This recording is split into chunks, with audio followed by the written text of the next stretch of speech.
Like we always talk, we meet for like whatever, brunch or cocktails, happy hour, whatever, and we're having these conversations, and we kind of have to we have a pause moment where we look around and we're like, oh, maybe we don't need to say a vagina so loudly while families are trying to have dinner. It's so, maybe we do, I don't know, or maybe we do, right? Welcome to Intimacy Evolution with Brianna and Mark Carey, where they discuss desire, intimacy, and how to embrace the changes within your relationship. Brianna has been a sexual health educator for 14 years and is currently working as a relationship and intimacy coach. Mark is a licensed professional counselor and has been running his own private practice for 6 years. Together, they have 2 young kids and have dealt with the many ebbs and flows during their 15 years together. Intimacy evolves over time, and that's okay. Let's talk about it. Oh, what? You're laughing at yourself. Hello, and welcome back. Welcome back to another episode of Intimacy Evolution. I am Brianna Carey. And you are? I'm Mark Carey. Sorry, guys. Before we started recording, I got the look of, hey, you don't have to always respond. So I'm a little confused. No, that's not even what was going on in my mind. Like, no, I was just thinking about how it's nice to have you back here recording with me. It's been a couple of weeks. Did you enjoy your vacation? I was not on vacation. You're rude. Just over here slaving away, working on podcasts. You're just out there all willy-nilly in life. Just doing what? Working, I guess. All right, I'm feeling that's what I feisty. do when I leave the house most of the time. You're just all willy-nilly? Working. Oh. She is feisty. I'm feisty today. I don't know. Maybe it's because it's actually above 55 degrees today. So I'm not cold and cranky. For those of you that don't know, which I don't think we've actually talked about this. So, hi, I'm Brianna, and I need to live on a beach. I do not do cold weather well, despite having grown up in Missouri my entire life. You'd think that I would be used to the change of seasons. Yep, there's 4 of them. Ooh, this is a good segue into our episode today. I didn't even plan that. But yeah, I love looking at it. But I can also just look at pictures and be like, oh, that's pretty. While I sit by a pool or by the beach and enjoy 85-degree weather. I like you by the beach too. Yeah. Because that means you're in swimsuits. Yeah, I'm exactly. down. So just putting it out there, we're moving or buying a beach house or something. I don't know. Universe. When and where, I don't know. Universe, do your work, yeah. please. So that's a segue into what are we talking about today? Yeah. So today, this has been a topic that's been coming up the past couple of weeks. For me personally, as well as in my women's group coaching, it's releasing old identities. Yeah. So I don't want to miss the opportunity though. Anybody interested? Group coaching. Let us know. Yes, I am starting the next round at the beginning of November. So it is women's group coaching. We are reading a book and talking about how to tap into your desires, how to get reacquainted with yourself, and then how do you communicate that with a partner and have deeper, more fulfilling intimacy and connection. And yeah, it's great. This group was it was just beautiful to see where they were at the beginning. Some of them didn't even know if they wanted to be there. It's not something they're comfortable talking about. I find most people are not comfortable talking about sex. And by the end of it, there's just been some beautiful growth. At the same time, though, like, our views like super skewed.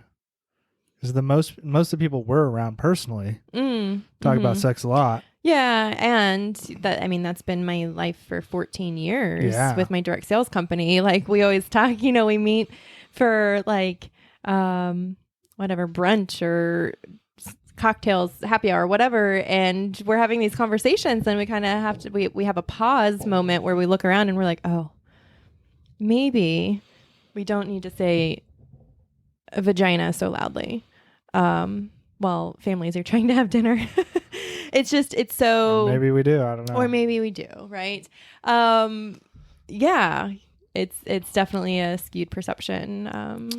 Part of our... desensitized. I don't know. It's just normal conversation. Part of our identity at this point. Yeah. Yeah. So what's been coming up this past week and a half with our group coaching, I was talking with them about... It came up specifically around being a mom, being parents. Yeah. And how it's not talked about. Or if it's talked about, it's in a positive light. And why are you sad about it? And what I'm saying is, you get pregnant, you become a mom. Everything's super exciting. Like, oh, yay, you're having a baby. It's a great blessing. And, you're going to have all these fun things to do, and look at these cute clothes, and like just all the things, right? And so, yes, it is super exciting. And we forget that in that process, we are also having to say goodbye. I don't want to say losing, because they're not lost, but we are moving forward from a point in our life that we will never be back to. Yeah. Transformation, right? Yeah. For the most part, like, whatever happens, like, you will no longer not be a parent at some point. It doesn't matter how old your kid is or whatever the situation is, like, you are still, that is now thrown into your identity circle of who you are is a parent. Yeah. And with that, other things change. Transformation happens in some way. Yeah. And so we were, and this can be in any part of life, right? So you graduate high school and now you go to college. Now you are kind of becoming your own person, not living at home with your parents, or you get a job and buy a house and get married. Like, even that's a big shift, right? So you get married, you're not a single person anymore. You're not dating. You have this identity of being a married partner. And yes, it's exciting, but there are still parts of you that you will no longer be. And so we don't talk about this as society, that we go through these. You could speak to being a college athlete. Yeah, that's probably my biggest transformation is after college. Yeah. Going from wrestling essentially my whole life since middle school. The reason I went to college was to wrestle. Halfway through, I figured out that I needed to do something as far as school. Do some school learning. Yeah, like, that's at that point, there is a identity shift. It ends. And I don't know. I brought that up and I'm like, oh, is he going to get emotional about this? Because I'm kind of taken aback to, I saw this shift in you, and I saw how there was this point of like mourning, grieving that you kind of went through. We didn't actually speak about it, but I could see this in you, that you're like, oh, that was my last wrestling match. Yeah. Well, and like, why am I getting emotional about it? I don't know. Like, a little behind the curtains, like, I remember that time, and there was a big part of me that was ready for it to be done. Oh. And I've never really spoke about this besides to myself, because there's also like guilt with that, because it ends, right? And then part of me wanted to move past that. But then now thinking back about it, it's like, but I also would love to have it back. So one of the things that I want to say positive about myself, and I didn't know I was doing this, but one of the ways I reduced the impact of that transition is I went from athlete to coach for several years and then to essentially parent. Yeah. And so it kind of evolved from like me doing it to me helping others do it to me raising kids, helping, that idea. And so I think that probably reduced the impact to some degree. Yeah. And I just kind of flowed through that. And I'm reflecting and I'm realizing that I didn't realize that in the moment. So I'm recalling my conversation with Abigail, a couple episodes ago about how that's kind of how she transitioned too from basketball, which was essentially like her mother's identity shared to her.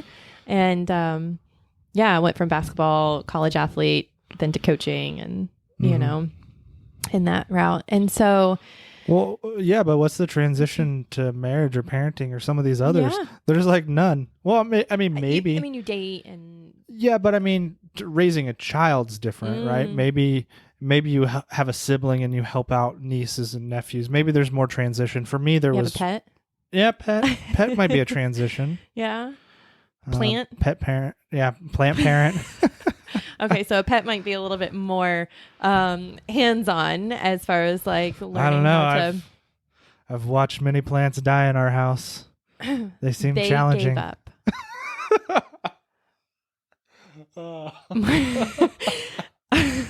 Oh man.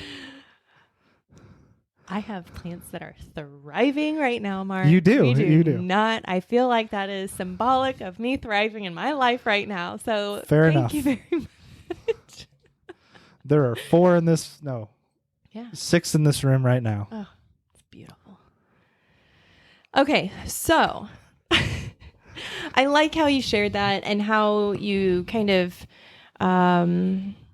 internally found this way to step out of what was into new identities. And so I feel like because we are, a relationship podcast and we share our experiences and things. So something that this was kind of a new concept that was introduced to me 2 years ago, actually, through Abigail.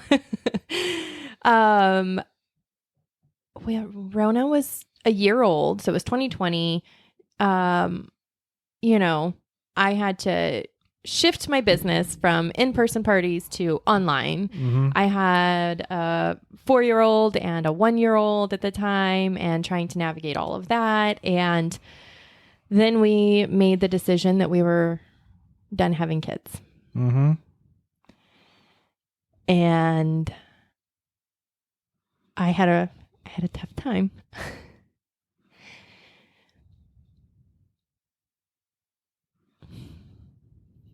It's been a very emotional week. And Abigail had this talk with me about writing a letter to myself as a pregnant mom or a new mom with a newborn, because I'm never going to be those again. Yeah. Because we had scheduled your appointment to have your vasectomy. And I had to grieve that part of my identity. And there was a lot of crying. There was a lot of bargaining, questioning. Are we really done? So it's not always going to be an easy process. And it can still, years later, bring up some emotions, and that's okay. Yeah. It kind of hit me this week too. I met a friend for coffee and I got to see her new baby, 2 months old, so adorable. And the baby was crying and she started nursing her and I just started crying because it was beautiful to witness that, to see her in this part of her journey. And also remembering that I won't have that again. And also, I'm excited to not have it again. And I was also grateful to have my body back to myself. Yeah. But yeah, it's all of that to say, give yourself grace when moments like this come up. Allow yourself to feel in those moments and not beat yourself up. You know, that, oh, I thought I was past this. Oh, this is done. I mean, it's a part of you. And you can move. I'm able to move through the emotions more easily because I've allowed myself time to grieve that part of me, if that makes sense. Am I making sense? Yeah, I think that makes sense. The way like I think about it and I hear you is like, you know, by leaning into those emotions and really feeling them, we can be okay with them. Mm-hmm. That doesn't mean they won't be there. Yeah. And for me, sitting back, watching you and seeing you talk about that, you know, emotions are really the color that fills life. You know, it's the beauty. If we had none of the downs, we would have none of the ups, and then it'd be very bland and it'd be very boring. And so to have such strong feelings about something is, you know, we can equate that to passion or any of these other positive things as well. And so the deeper we lean into emotions, the deeper we get to experience the ones we enjoy. Yeah. And so, yeah, because numbness is not a fun thing. No. Are you ready to create a deeper connection to yourself or with your partner? Are you wanting to invite some playfulness back into your relationship? Maybe like it was at the beginning when you first got together. Do you crave a more fulfilling, intimate experience with yourself or your partner? If yes to any of those, then I have something just for you. I have created a mini coaching package with you in mind. So normally my programs are 12 weeks, but with the holidays right around the corner, I am putting a pause on those until the new year. So it's 2 calls with me, 2 weeks of additional support. So 4 weeks total where you're getting support from me, and we get to delve into the deeper connection, playfulness or fulfilling intimacy or whatever it is that you're looking for. So I have the link in the show notes. Check it out. And if you have any questions, please don't hesitate to reach out. Oh, that's beautiful. And yeah, and so with parenting, having kiddos, yeah, you might talk about like, oh my gosh, look at we're going to paint the nursery this, and we're going to have this furniture, and they're going to wear these clothes, and we're going to do these activities. And you think about all the stuff you're going to do with them, not realizing the things that you're not going to be able to do, or at least not for some time. Or not in the same way. Or in the same way. And so I guess I'm saying this as a gentle reminder to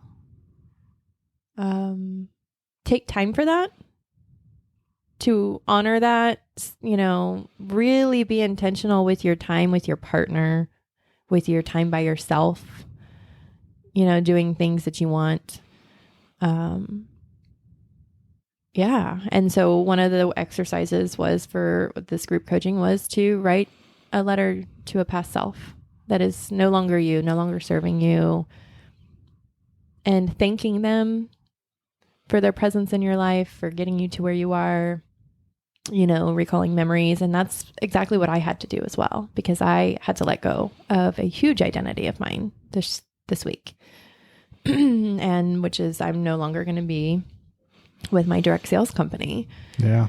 And I realized last week that I was like done. I've been kind of out like working my way through it, but I was like, okay. And I didn't realize what was coming up until I was just really cranky one day. I was really short with the kids. I could just hear it in how I was talking to people. I just kind of had this negative, like, I don't know, bite to how I was just showing up. And I didn't like it because it's not me. And I took a step back and I'm like, there is something going on. And I was like, I'm having an ego death. This part of me is ready to be released. And so I took myself to lunch. I took the day slow. I allowed myself to just really relax and lean into what I was feeling that day. And I wrote a letter and said, thank you. I remembered all these memories and the friendships that I've made and the impact that I've made for all of my clients, and how without that experience, I wouldn't have found my path. Maybe I would have. It just was different, but to being a relationship coach and being in this part of my journey. And yes, I could still do both, but it's not serving me in my life now. And so yeah, then part of that was having to share it with my clients and my team and letting them know. And so yeah, it has been an emotional week. And they've all been amazingly supportive, which has been great. Yeah. So that's how it showed up for me, that there was a part of me that just was no longer serving my current self. And we were kind of, when I was talking about this with you, you said that this is stuff you work with your clients on as well. Yeah. So like misalignments or, I often see it when it's kind of the same thing is coming up over and over again. Mm-hmm. That means it's not shifting. Mm-hmm. We human beings are pretty fluid, and if the same thing's coming over and over, that's because there's something about it that's not sitting in a way that we want it to, or aligned. When it comes to parenting, I think there's a dynamic happening, right? We have two people that, in our case, let's talk about us personally. Mm-hmm. We dated, we got married, we did this over time, and then we chose to have kids. Mm-hmm. It was pretty intentional, and we had time, so we had developed like a pretty strong identity of you and I. Yes. Our couple. And whenever you put somebody, a person, little person, baby, for instance, in that dynamic, that dynamic has to shift. Mm-hmm. It always does. It's impossible to keep it the same.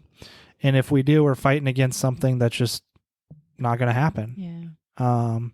It's swimming up the rapids that are, going down so fast, you're not going to be able to swim up them. Mm-hmm. And so anytime you take a group and insert one person that wasn't there, or take one person out, it shifts dynamics. Yeah. And so I think that's a big challenge for especially dads. Yeah. Because you're having a transitional period. You're pregnant. Mm-hmm. You're going through this. You're feeling different things. You've got all this going on. I kind of went from, like, I knew it was happening. I saw the changes, all this stuff, but I really did go from, like, I can think it's happening, but I don't know what that really means. And then all of a sudden, boom. Mm-hmm. And so for me, as a dad, I thought the transitional period for that just was different than yours. Yeah. I can't speak to yours because I didn't experience it from your point of view. Yeah. Yeah. Yeah. And I had this other thought that came up when you were sharing that, which I love that you went there, because that is something that I find a lot with women that I talk to is, guys, because they're not going through the physical transformation, it is a lot harder for them to really comprehend the changes that are about to happen in the relationship. When the baby is completely dependent on mom, for all the care, breastfeeding, whatever, there can be some jealousy that comes up, and feeling left out. Yeah. Because all of this, their partner's time is caring for the baby now. And so the thought that I had before that was, just because you become a mom is not your only identity either. Yeah. You are still yourself in this new form. So being intentional about who you want to be as well, and not allowing yourself to get lost in only the mother identity, because you are still a wife. You're just shifting from the wife you were to a wife and a mom. Am I kind of... Yeah, and a daughter, and there's a million others things. But... So don't get lost in I'm a mom now, so this is who I am, take it or leave it, because that's not going to go well either. Well, and I think you're highlighting kind of a difference for parents, and it's not always this way, and so take this for what it is. But moms often struggle with seeing themselves, who is me, in this new dynamic. And I think dads have more of a struggle of, here's who I was. I had a strong me. And now how do I let some of that me go and fit into the dynamic? Since at first, at least in our case, you were breastfeeding. I wanted to do all the things, but I was limited in some of the things. Yeah. Even now, our daughter, 3, won't let me put her to bed. Still limited at times. Yeah. And so moms re-identifying who they are. Yeah. And dads letting go of some of the who we were in order to fit in the dynamic. Yeah. I don't know why this just came up, but typically male, masculine fixers, right? I see something, I'm going to fix it. I'm going to help. I'm going to do this thing. And that part of them is unable to help with a newborn in the feeding capacity, if you are a breastfeeding parent, right? So the baby's always crying and I can't help him stop because you have the boob, and so this innate part of you of I want to fix, cannot be. In some aspects, you can help change the diaper afterwards. You can maybe help, burp the baby. You can do other things, but sometimes I find that frustration comes up a lot is the baby's crying and I can't do anything about it because you have the boob. Yeah, you can't trust me with boobs. I just play with them all the time. Weird. Yeah, I know, but it's a joke. It sure was. But anyway, so that's a parenting dynamic, right? Yeah. And that's kind of who we help and what we focus on, and what we found a lot in, just our personal journey is this isn't talked about, and so just bringing awareness to it. If this is something that you're, if you're starting to plan a family, wanting to have kids, have your kids, are pregnant now or whatever, just kind of be aware of how this is going to shift and how to start that communication process with your partner. And again, giving yourself some grace and imagining how that might shift. And then when you're in it, actually acknowledging how it's shifting. And it's no different, second child, third, fourth, fifth, if you want to have that many, that's up to you. I'm that's not for me, but there is shifts in every single one of those. Yeah. Always, because there's a new exactly person being brought into the dynamic. Yep. Shifts in the kids too, as they have siblings. Or yeah. Oh yeah. Fascinating. And so yeah, when you're aware of that, and then you get to have the conversation with your kiddos too. Hey, this is gonna happen. This is gonna, depending on how old they are. But yeah, I like that. Yeah. I don't think I don't know. Was Remy old enough? He was 3. Yeah. 3.5. I'm trying to think back of the conversations we had. We had a lot of conversations, but I think it's that new parent, like, excited, like, you're going to have this baby, like, this is baby sister and this and that. And not a lot of, like, what does this mean for you? But he was 3. So. Yeah. And I think we did like he saw the crib, he saw the clothes, he saw the diapers. And when baby sister was there, he was every day he came home from school, he wanted to wash his hands and hold baby sister. And he would just sit there and just love her and look at her. And I think the other just reminder looking back to new mamas is encouraging them to help or showing them how to help rather than saying, no, you can't do that. Because then that starts to create, what am I trying? A polarizing, almost like them versus the baby. Yeah. Or, baby is priority. You don't love me. Like, I know that went extreme really quick, but hey, kids say that. They do. But yeah, so just, having this awareness on how identities shift and change and things like that, like, can help your kids too. Help your kids when they go into school. Help them understand. We have these conversations all the time, with Remington and his friends, and like, just because they're doing something and you don't want to, like, you can speak up. And there was a hard shift for as parents for his identity for us when he was a kindergartner. He's a school-age kid. Oh gosh, mamas, you understand this. As soon as your baby's 1, they're not a baby, they're a toddler. And then when they're 3, they're preschool age. And then when they go into kindergarten, they're school aged. And it's like a mental fuckery, man. Like, yeah, it messes with you some. Well, it's like the mommy, mom, dude, mother. My favorite mother. Yeah. Yeah. Mama, mommy. Yeah. When those start to change. Okay, I've done enough crying today, so let's not go down that. But yeah, I think that was rounded it out. Any other things you have?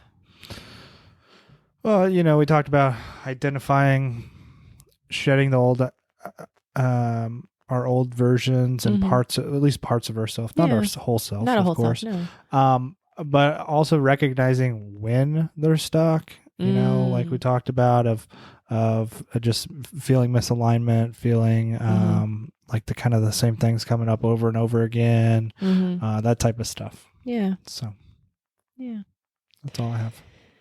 Well, that's all I have. Until next time. Yeah. Thanks, guys. We'll see you next week. Bye. Bye.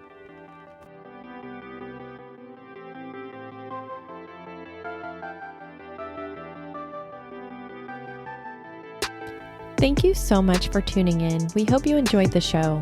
Make sure you hit the subscribe button so you never miss an episode. If you found this helpful, entertaining, or both, please take a quick minute to give a rating and review. That would mean the world to us, and it helps other beautiful humans to find our show. We'll see you next week.